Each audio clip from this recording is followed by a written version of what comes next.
Hello everyone, I'm Andrew Francis from Broadway Fitness. Really happy to spend some time with you today to discuss nutrition. And so I titled it Nutrition 101. On a very basic level, we're going to talk about nutrition. And so pretty much I put together just some things that I think it's important to talk about when we talk about nutrition.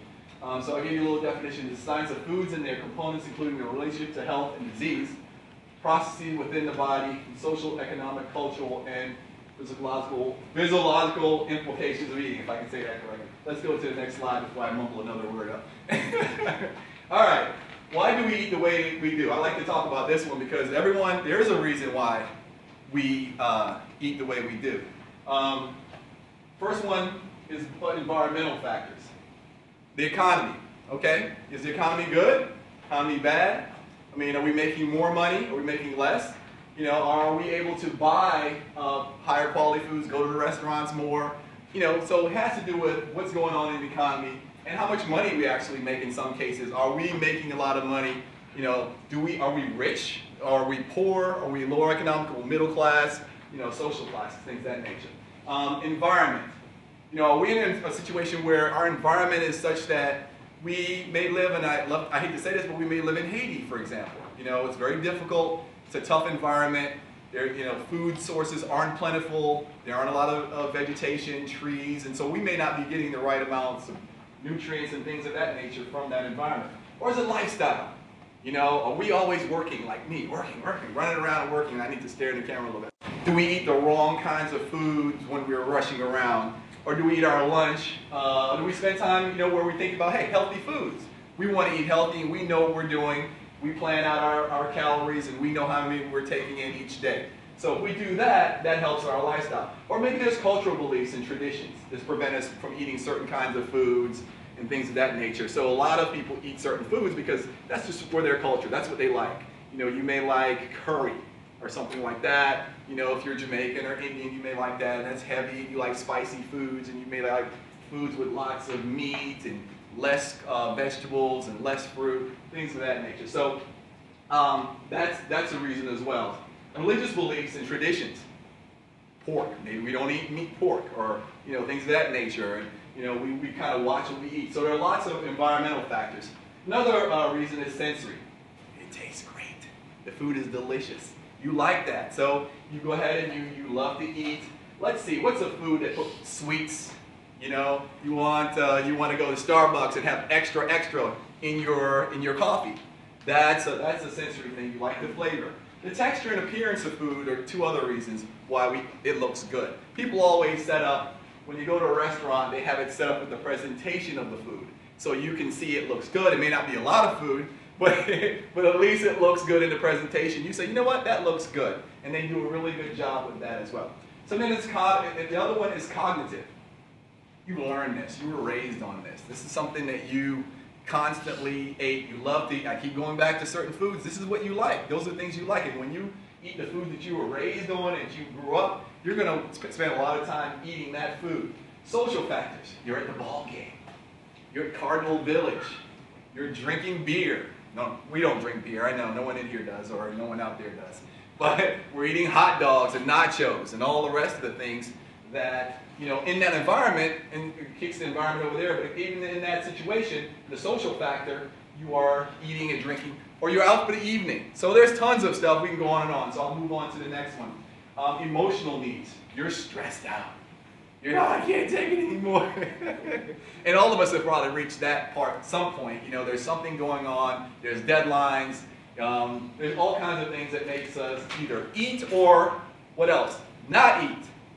Right? Because you know what? I can't eat. I'm too worried about what's going on to eat. I need to just not eat. As a matter of fact, I ate today. I was going to mess with you. I was going to say I didn't eat anything. I did. I had a big breakfast. But some people could say, you know what? I just can't keep anything down. I'm playing a baseball game or eat other things and I can't eat anything. So, nutritional and health benefits. So, that's all that has to do with people eating because, hey, this is healthy for me. These are things that make me stronger. I'm lifting weights. I'm a power lifter. I need all that. And then your health status. You have some health restrictions due to disease that you really have to, you know, maybe you're too weak to eat a lot of food. You don't feel well. Or you're dealing with declining taste sensitivity. And my mom's 86 and I can vouch for that one. She just doesn't always want to eat food as much, and so we have to kind of keep pushing it. But that happens when you get a little older. Or gender. Some people, male and female, eat more than others. Males eat a lot of food for no reason sometimes, and that's what we do. So let's go to the next slide. And so that's why we do. So our next definition is nutrients. And nutrients is any substance in a food that the body can use to obtain energy, synthesize tissues, or regulate functions. It's also chemicals. Absence from the diet for a long enough period of time results in a specific change in health. So you can almost tell you do need to have nutrients. That's very important. So essential nutrients are substances that must be obtained from the diet because the body cannot make them or cannot make adequate amounts of them. So we go to the next slide. And then we come into our 6 essential nutrients. And so you guys already seen this. You know these nutrients already. Carbohydrates, lipids or fats, proteins, vitamins, minerals, and water. So those are the 6 essential nutrients. So let's go to the next slide. So first essential nutrients is carbohydrates, and all of us should be familiar with carbohydrates. So it's the main function of carbohydrates is to serve the body's primary source of energy in the form of glucose or blood sugar. So that's our main function of carbs. And so once the dietary, and we're going to go into the next one, once dietary carbohydrates are consumed in our bodies, we convert them into glucose, which we talked about before. So when energy is needed, carbohydrates provide the energy in the form of blood sugar. So blood sugar is transported to cells with the help of insulin. So you guys can understand, when you need quick energy, we use the glucose in the bloodstream. Boom, right away. Okay? The rest of the stuff that we don't use is stored in our liver for later use. And if we have too many carbohydrates, what happens? Gain weight. That's right. We got so much stored. That's why it's real important that even though it's the main source, we really don't overconsume carbohydrates. And it's just sometimes it's just something we grab. And it's one of those things we grab quickly, I think. I'm pretty confident of when you need it. Grab some carbs, quick sugar, quick energy, quick brain food. All right, let's go on. So we talked about that, a liver and stored in the liver or muscles. Let's go to the next one. All right, so there's sugar molecules made up of carbon, a hydrogen, and an oxygen. That's the basic structure of carbohydrates. In its simplest forms, they're called monosaccharides. So it's one sugar. It's pretty simple on that. 2 sugars linked together is a disaccharide, so we're good. And so dietary carbohydrates that are starches are sugars found in grains, vegetables, beans, peas, and fruits. We also get carbohydrates from dairy products. The thing about, I want to talk about starches, and we'll go to the next slide, is they're polysaccharides. So let's go to the next one. All right, it just happens to be talking about polysaccharides. It's good. So polysaccharides are the most common carbohydrates. So this is a combination of monosaccharide, which we discussed before, and a disaccharide, which is 2 sugars linking together to form a complex carbohydrate. And once we form that, they're called starches. And they occur in plants. Examples of starches include some of your food that we always tell you to avoid if possible.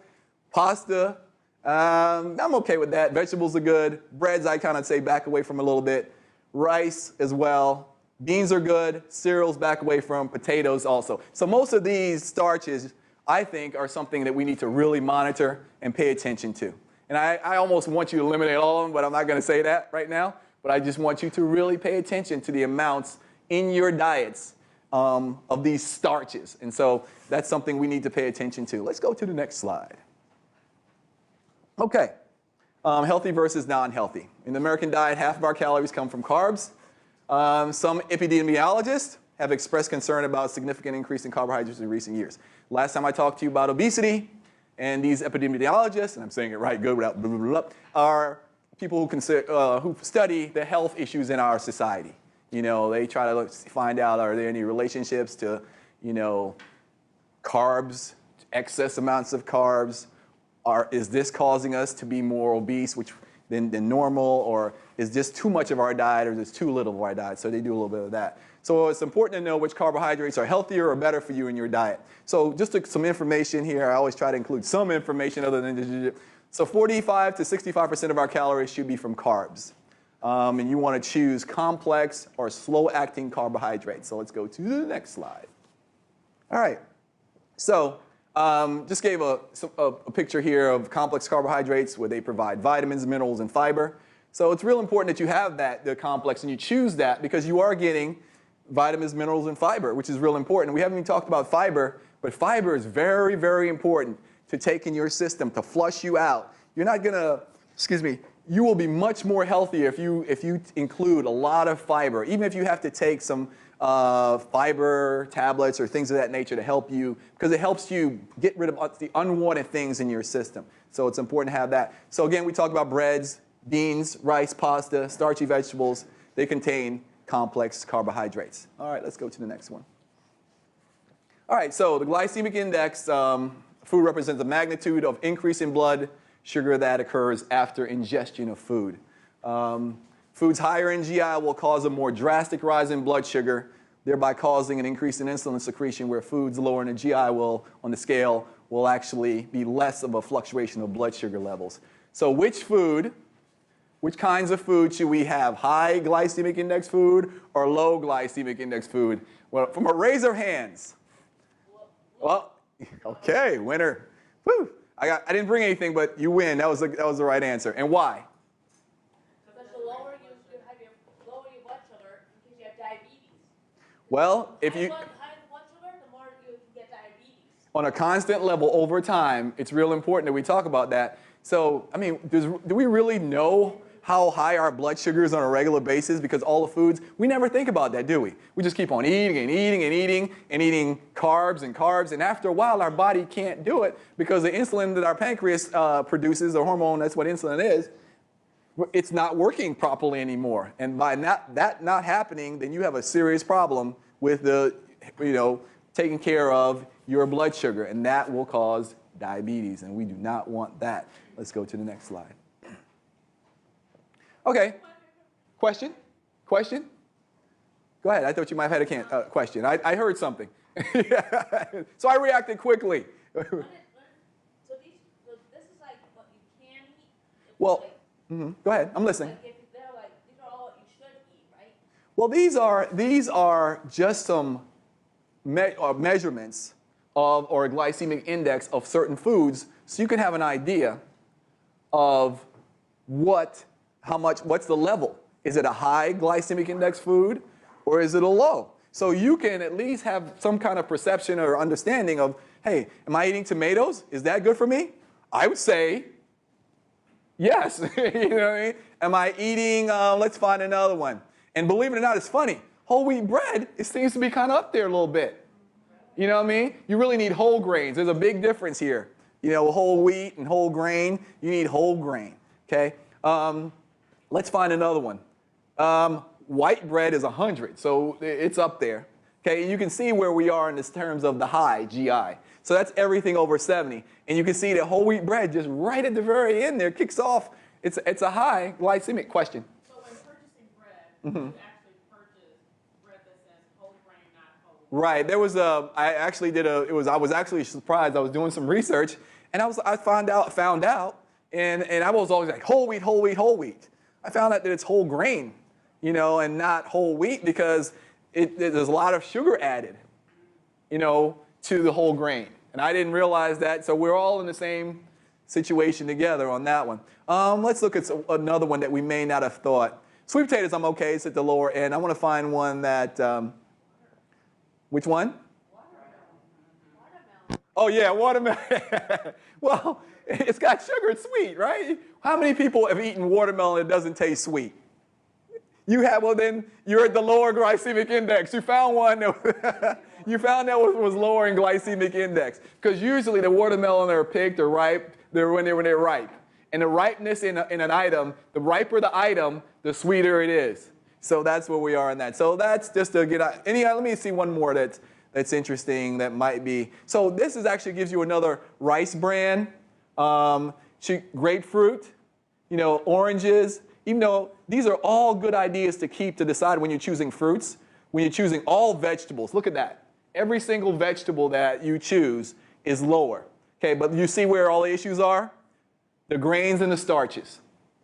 And if you go over the dairy, I mean, except ice cream is a little high, but you can pretty much not too bad. Beans are all good, peas, all those proteins on that end are pretty good. I'm looking to make sure. Okay, so It's better to eat ice cream than watermelon. I would think so.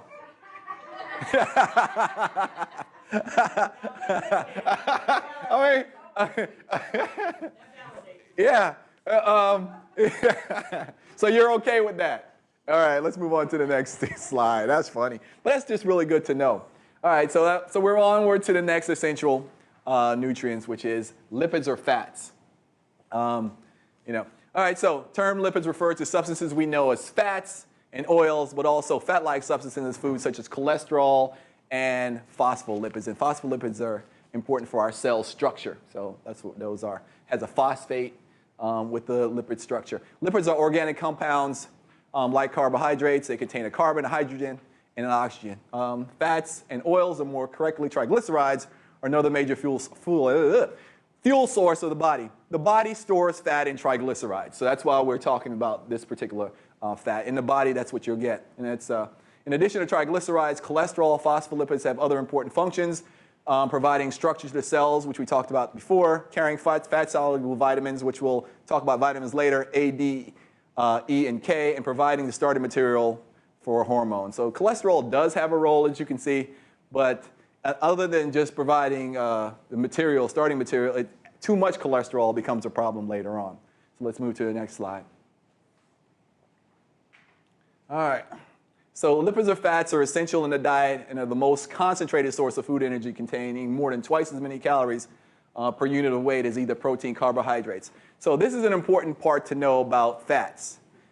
The more grams of fat you eat, you're eating twice as many as you would eat in carbs and proteins. So what should you be reducing? There used to be like a little song, doo, doo, doo, it goes about fats. And what do we love that tastes good? Absolutely. When you're getting a steak, the reason why it smells the way it does is the fat's burning. And you're like, oh, that steak smells great, and you can't wait to eat it. But instead of trimming the fat off the steak, you eat it with it. Instead of cutting it, some people do. They eat it all because that fat, is going to be the problem. And then it's stored in your system. So if you thought about every time you had extra fat and you saw that, you're getting twice as many calories as you are carbs. And we eat a lot of carbs.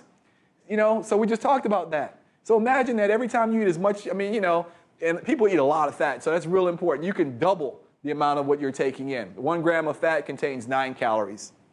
All right. Small amount of fat is necessary, at least 2% of daily calories for optimal function. All right, next slide, please. Know your fat. I kind of like that when I wrote that. Know your fat. I know my fat, all right? You know your fat? I know mine. Okay. So the structural units of fats are fatty acids, and depending upon the structure, they will be either solid at room temperature, and I think I mentioned that the last talk we had, and those are saturated fats. So you can discuss that by leaving the fat out, and if it's solid at room temperature, you got a situation. Or if they're liquid at room temperature, they're unsaturated fats. So here I go with my other question. Which fat should we be consuming? Unsaturated. Unsaturated fats. And if you find, sometimes when you put you have some food and you carry it home and you leave it out and you notice it's kind of caked up, and that's that saturated fat all over it. Go ahead. So coconut oil. Uh-huh. So if I buy it solid, but then I leave it in my cupboard and it liquefies, is that a good fat or a bad fat? I would at this point say it's a bad fat. If it says if it gets solid, I'm gonna go with what I know. But let's talk about that later. I think we're gonna be looking into that. So foods that contain unsaturated fats are the healthier choice, and so that's what we want to do. Cholesterol is we need to always talk about cholesterol. Cholesterol is a dietary fat that does not provide energy. It's found in meats, eggs, and dairy products. I'm always going to bring that out, and too much of that becomes a problem. And so that's why really sometimes when you eat meat, eggs, and dairy, you got to be careful because a lot of that stuff, has a lot of cholesterol in it, and you go in your system. We'll talk about that a little bit more. All right, next slide, please. Know your fat. Since cholesterol can be produced in the body, it should be limited in diet because high cholesterol level is associated with cardiovascular disease. And so we don't want to have that. 70% of the cholesterol in the body is produced. 70% of the cholesterol in the body is produced by the body, and the remaining 30% is from diet. So you already have, your own cholesterol. Your body already produces that. So imagine, on top of that, you add on more cholesterol. And some people I have been told, have more of a higher propensity to have high cholesterol than others for various hereditary, genetic reasons, things of that nature. Real quickly, just go to the next slide. I want to see if I talked about this or not. Let's go back then, since I didn't. So I didn't talk about lipoproteins. And it's OK. I can talk about it now. Low-density lipoproteins and high-density lipoproteins. Which one is the better one? Do you guys know what I'm talking about when I say lipoproteins? OK. That's what tells the cholesterol level, whether it's good or it's good. If you have high cholesterol, they measure your low-density lipoprotein and your high-density lipoprotein. And based on that number being somewhat over 200, then you are diagnosed with high cholesterol. What you want is a larger amount of, well, it's not on there, I was going to point to it, high-density lipoproteins, because what that actually does, it cleans out the low-density, which I'm not pointing up because it's not up there, lipoproteins, which is the one in cholesterol that stays in your arteries. And that causes blockages and problems. You get a lot of high-density lipoproteins by exercising. And that really helps cholesterol levels, okay? Breaking it down and creating a larger percentage of high-density lipoproteins in the body. Should have put that in. I didn't add it to the slide, but I just wanted to mention it. Let's go to the next one. All right, fat issues. I don't know if I should have said that right. That may not be probably politically or correct. But in this case, I want for the record to state that I'm only speaking about the nutrient fat. So that's my disclaimer, and I am sticking with it. All right. The typical American diet receives approximately 40% of its calories from fat, and I use Asian diets only because they have only 10% of their diet from fat. I just wanted to show you and it all depends on maybe cultural situations. We may cook more vegetables in our food, a lot of vegetables. There's vegetables everywhere. We really, really, really, really need to start to really pick up more vegetables, you know what I mean? And we just don't. It's like the last thing we think about. We're meat and potatoes. We are just, where's the meat and where's the carbohydrates? Where's the starch? That's really what our diet. No fruits, hardly vegetables. Or we go the other way. Sometimes we're too vegetarian, and that's fine, but you got to add in some protein in there somewhere along the line. We need a balance of everything to make things easier. So affluence, wealthier, getting more raises, better economy, has given rise to expensive fatty foods, decrease in physical activity, which we talked about. So there's a really bad combination going on here. And marked increase in degenerative vascular disease. So that's a problem, because the more fat, the more we eat, and exercising less, we drive everywhere. I try to walk everywhere I can. Sometimes you can't because you need to and because we're busier too. That's the other thing. Sometimes you can't walk everywhere. You'd be late for every single meeting. If you had to go to another place, so you had to go over, I don't know, you had to go someplace a couple miles away, you'd want to walk, but you've got to get there. You don't want to walk 2 miles in the daytime in dress shoes. So it's a situation that's a tough one. We've got to find ways of increasing our activity level and decreasing the amount of fat that we ingest. All right, let's move on to the next one. Okay, recommended consumption. Monosaturated fat should be 10% of the total calories. Okay, I think this might answer your question in a minute too, Stephanie. I'm not sure. We'll see. Olive, peanut, and canola oils are monosaturated fats. I do consume majority of that I try anyway of olive oil, and mostly olive. I don't even do peanut as much. I just mostly do olive oil, everything. I just try to stay the same way. So that should be 10% of your diet. Polyunsaturated fats should be less than 10% of the total, and that's safflower and sunflower oils. So that's 10% or less. Saturated fat should be less than 10% of the total, and that's the one that I think that should be really reduced really badly. Butter, lard, animal foods, and that's where you find those. So just important, I would just kind of think about how much am I consuming in monosaturated, polyunsaturated, and saturated fat. And a lot of times you can probably tell based on what you're eating. So just take a look at that. the dietary reference intake for fat in adults is 20% to 35% of calories. So that's how much on a daily basis we should be consuming in that range. Okay? So that would be 75 grams, 44 to 75 grams of fat if you eat 2,000 calories. So, you know, and so basically you guys would be able to multiply that and figure that out by what? 9. Remember I talked about 9 per gram, 9 calories? Right.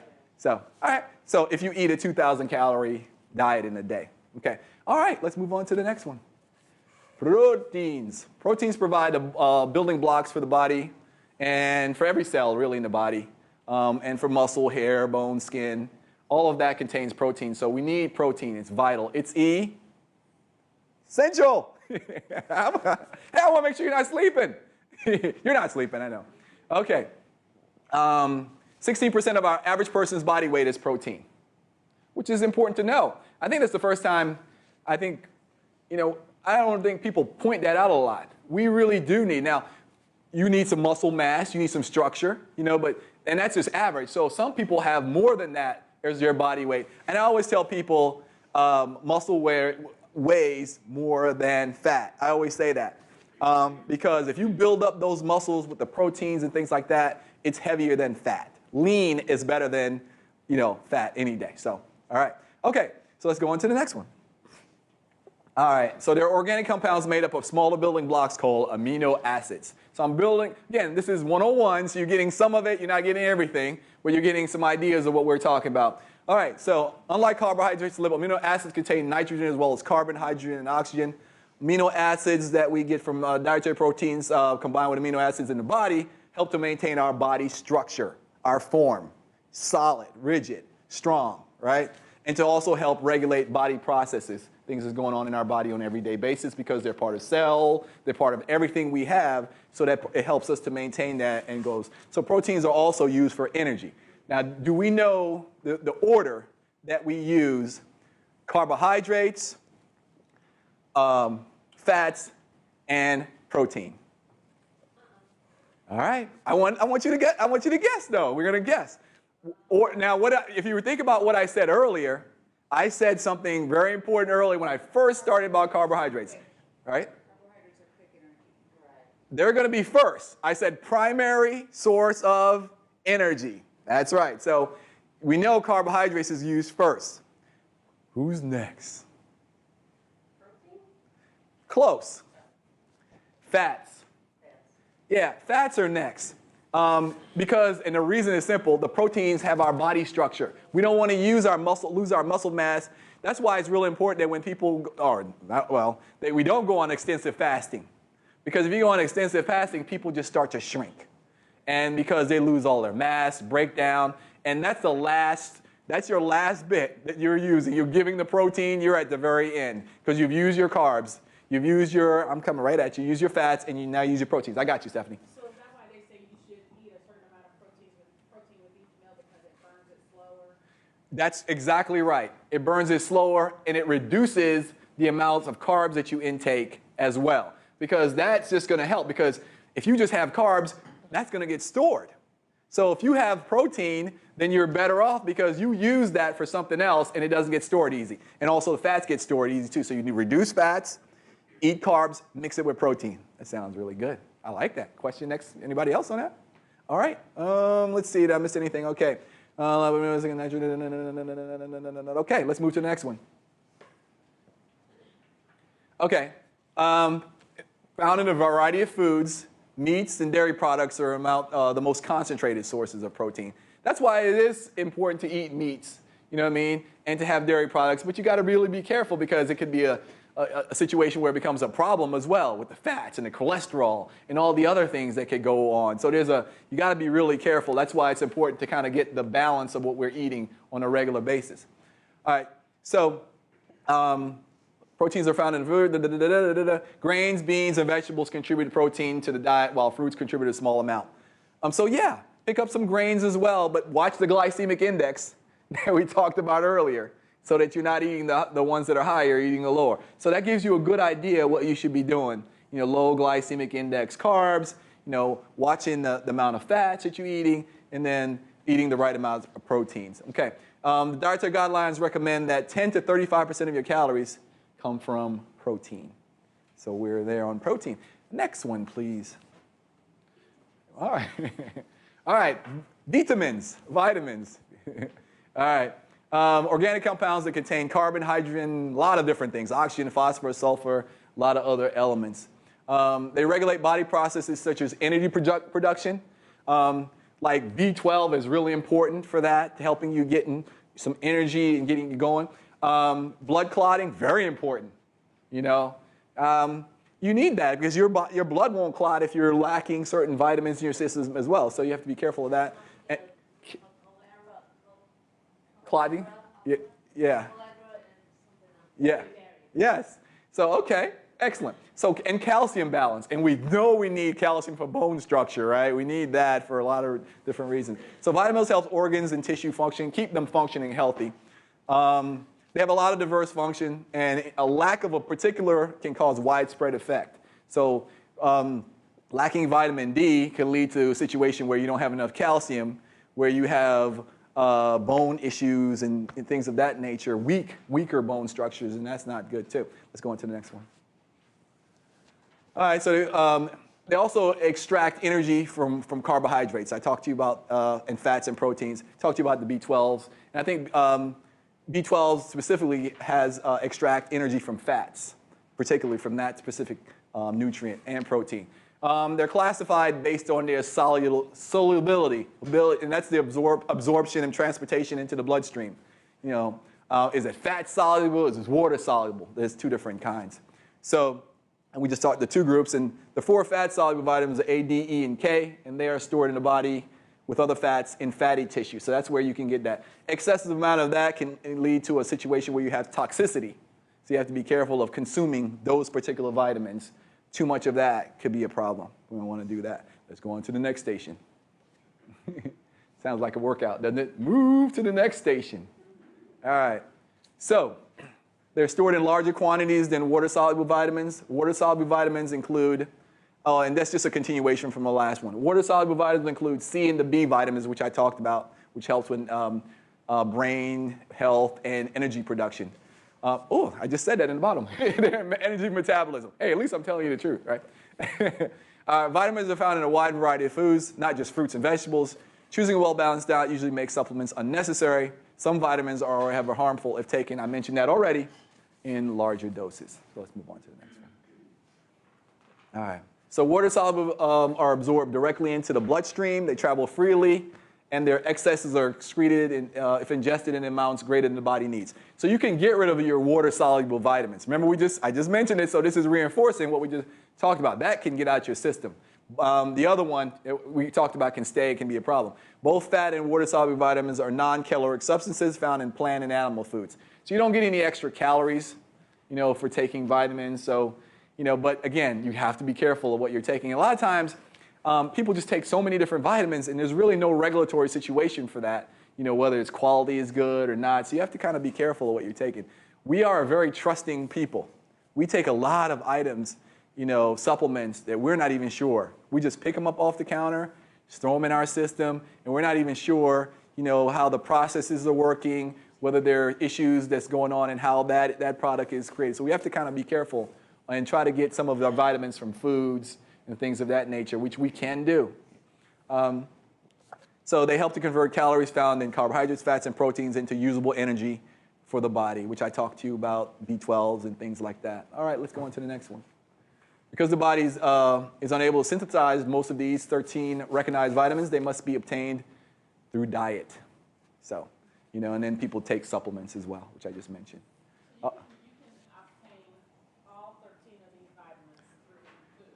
You know what? There's food. It's difficult to, though. It's difficult to. You need to kind of know each food and what vitamins are in each food. But if you eat a variety of food, you will get most of them. That's why they always recommend that you eat a variety of all kinds of foods so you can get these vitamins and lots of vegetables and plant material as well. So you can get a lot of these vitamins. A lot of times you may not even need them. And sometimes we overtake vitamins as well because we get enough of them from our foods.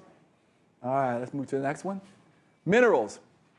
And we're almost towards the end. Minerals are simple, and it's a long, lengthy situations, okay? You'll go through all of this. But there are about at least 16 minerals essential to our health. So I'm just going to cut through a little bit and go there. And among them are sodium, chloride, potassium, calcium, phosphorus, and magnesium. And these are the micro minerals. Maybe macro minerals. Maybe I didn't spell macro correct. I think it's one word, but it didn't give me a spell check, okay? I repeat, did not give me a spell check. It's good enough for me. But I think it's all one word. So I will again stipulate that I think it's one word. But no spell check. All right. So they're needed in larger quantities compared to other minerals. And that's why they're macro large. And I majored in economics. So I know what macro and micro means.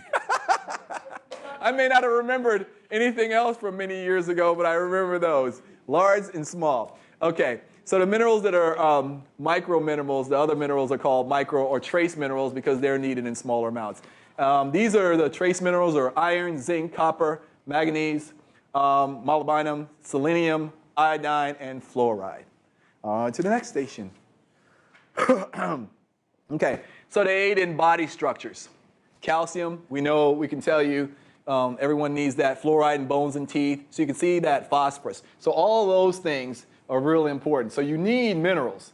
It's important to have them. A lot of times when you take supplements, you should make sure you have minerals in there too. So we talk about calcium, phosphorus, and all, especially your teeth, and because over time we really need to make sure. They're also in regulatory roles, control of fluid balance and regulation of muscle contraction. Food sources of minerals are diverse, and they include animal foods such as meat and milk, and plants such as spinach and kale. So you get lots of minerals in there. Deficiencies, mineral deficiencies with the exception of iron, and they're basically, if you have a balanced diet, you should be okay in terms of not having a mineral deficiency. You know, there are some issues where you might have some iron issues and things of that nature, and you may have to take some supplementation on that. All right, let's go on to the next one. Agua, por favor, please, right? Water, please. Okay, it's más importante. Okay, por qué? All right? It's más grande. I can do a little Spanish, by the way. But, you know, this is the most important one of all. Because we cannot live. I don't even have to look up there. We have to live. We cannot live without this. Water is, and we don't. Can you drink too much water? I don't think you can.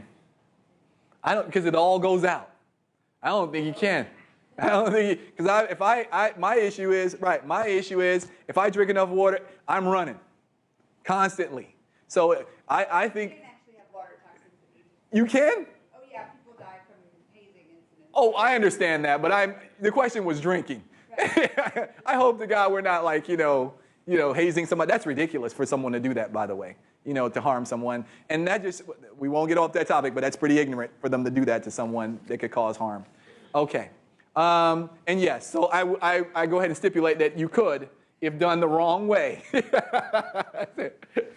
I work with a lot of attorneys. Okay.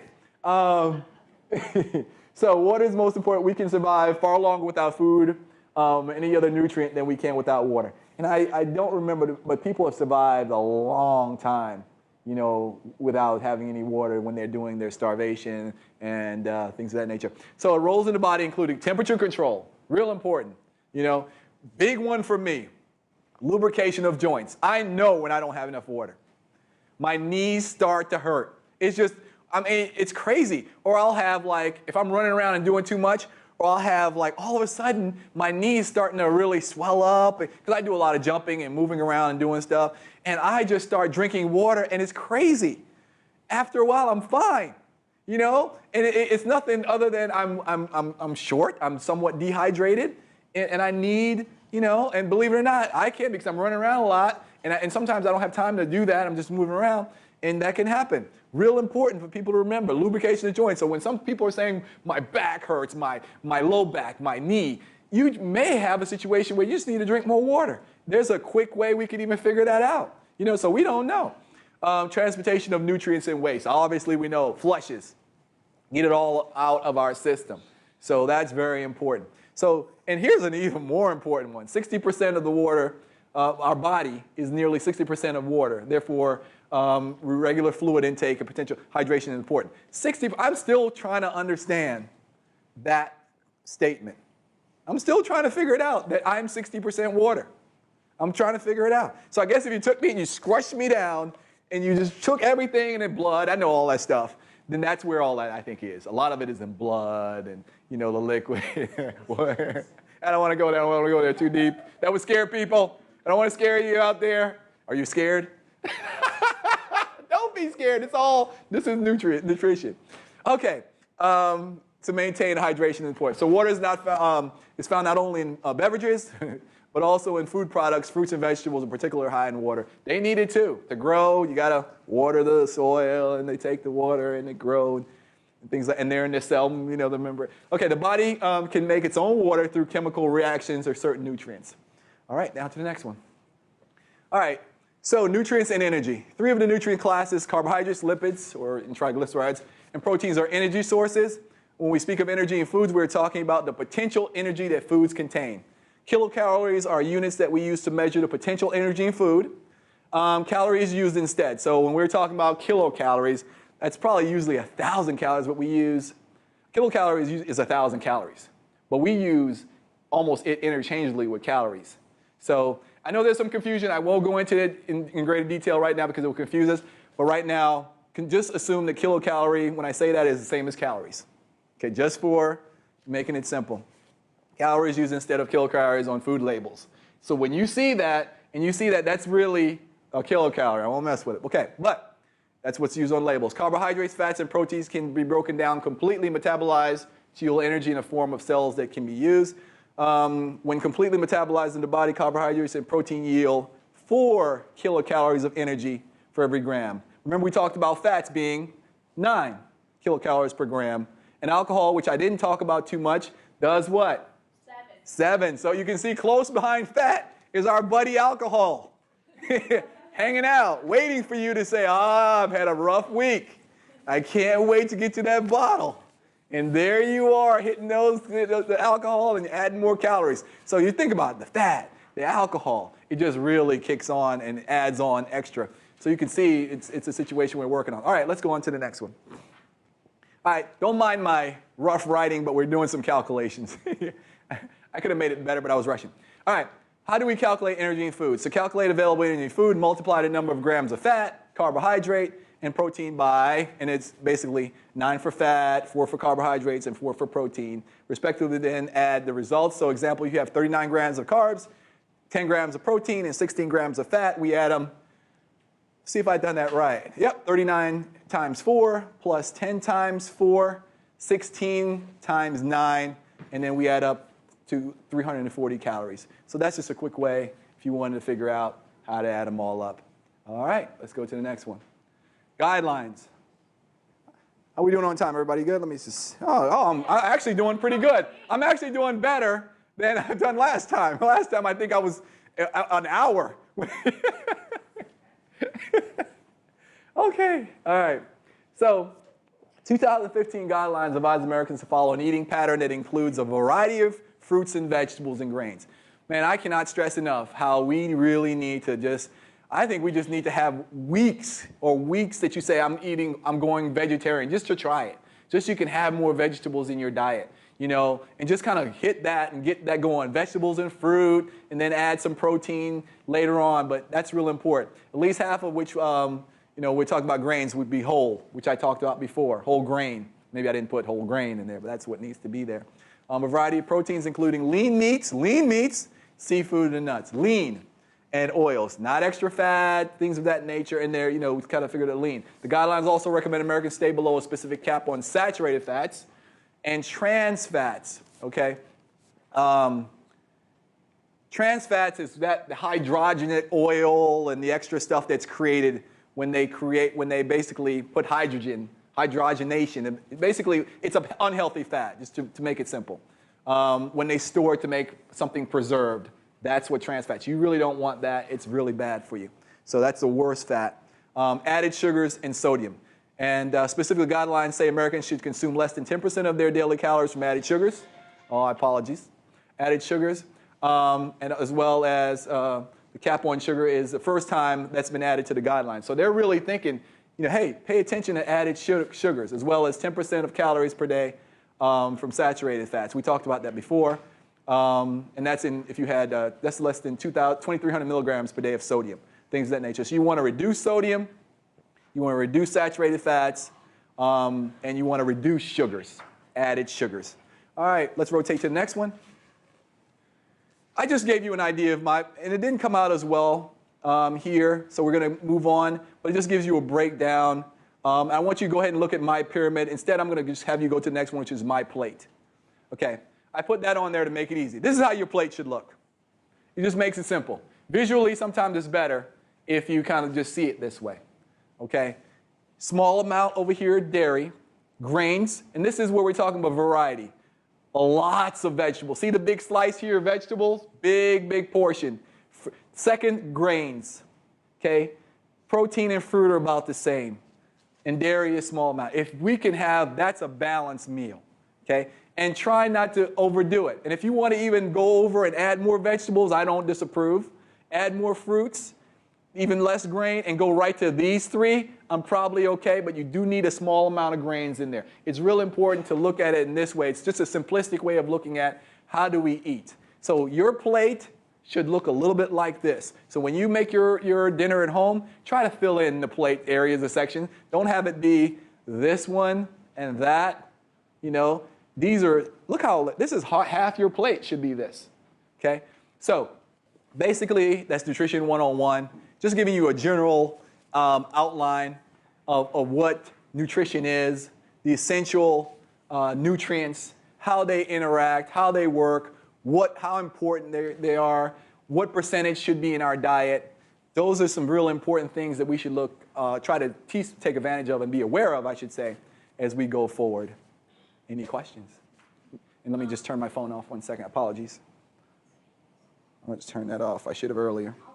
No, I can do both, but I just want to make sure I at least turn the volume down because that was more like an alarm for me. Okay, ready? So when you said fiber, yes. a person who drinks like Metamucil or something, yes. would that substitute as? Yes. Okay. Absolutely. I would suggest, and I actually am one of those people who drink Metamucil, because sometimes I don't think I get enough fiber. And I always think that you should be able to get rid of a lot of unnecessary things in your system. And I also think it helps with weight management. I really believe that if you can get rid of unnecessary foods that store, like if you ate poorly, get more fiber in your diet. Get rid of some of that stuff that you eat. Get rid of the extra fats that's thick clinging your system. What about Miralax? Does that work? Well, I have not taken Miralax, so you'll have to give me some detail on it. Well, Miralax is like a white powder that you put in drinks. Uh-huh. I think it absorbs moisture from your system. Okay, so I'll look into it more, but if it absorbs moisture, I'm not concerned. I'm more interested in taking out the unwanted things in my body that I need from foods. Help me go, what? Yeah, that's fine. If that's something that you use and it's recommended to have you have, normal movement, yeah, absolutely. So I think highly of Miralax if it works. Yeah. What about the keto diet? I've heard a lot about Keto that. diet, yeah. Keto, whatever. Yeah, it's higher fat, and they say it'll be a miracle. I believe, and this is the easiest way to do it, that any situation that's either this far up or that, it's moderation. Be in the middle. You will be better off if you are a moderate situation. You don't overeat. You don't overeat any one particular food. You eat a variety of different foods. Anytime you have to go to extremes, there's going to be a problem because you're going to be missing something. Too much meat, then you're missing out all the other stuff that we talked about before. And it's real important. There's no secret to diet. There's just, I guess the best way is to be moderation. We overeat. I'll even put it to you this way. If you work out as hard as you eat, you can eat whatever you want. That's just the way it is. If not, I would be moderate. We're working out, moderately eating. And, spend some time walking and breaking down calories, and try to spend some time just really analyzing, what am I eating? And planning your meals. For the week when you go shopping, go out with a purpose. I always say, get rid of things in your home that are not good for you. Throw them away. I always say that because it's really not good for you. This is my personality, and I'm going to share this with you. If something is not good for me, I don't care what it is. It's got to go. I don't know if you hear that in my voice. I really, really mean that. And I try to be as positive as I can, and that's what I want to do. I want to maintain positivity in terms of my diet, my meals, my health. And I can't do that if the products that I'm putting in my system aren't good for me. Get rid of them. It's not that hard. Just throw them out. I know, and if you can't throw them out, you can't stop using them. That's just as simple as that is. You've got to be able to put a stop to something. We are in control. We're in control of what we do. Only what we do. That's it. No one else. So if you want to control how you are going to eat, your health, your longevity, and the most important thing I've always learned is keep the end in mind. You guys read that book, right? It's actually a book on your, it's basically saying at the very end of your life, or as you get older, how do you want to be? Do you want to be strong, upright, walking, healthy? Or do you want to be in a situation where we're not strong, we're not walking healthy, and we're living difficult? We've got to pay attention to the long run. For that to happen, you've got to start today and every day after. Question? Preguntas, por favor? More questions? See, I'm working on my Spanish. It's really good. No preguntas? No more? All right, well, thank you for having me. I'm really, really excited about being here. Thank you, guys. Yay, team. Thanks, everybody. I'm excited.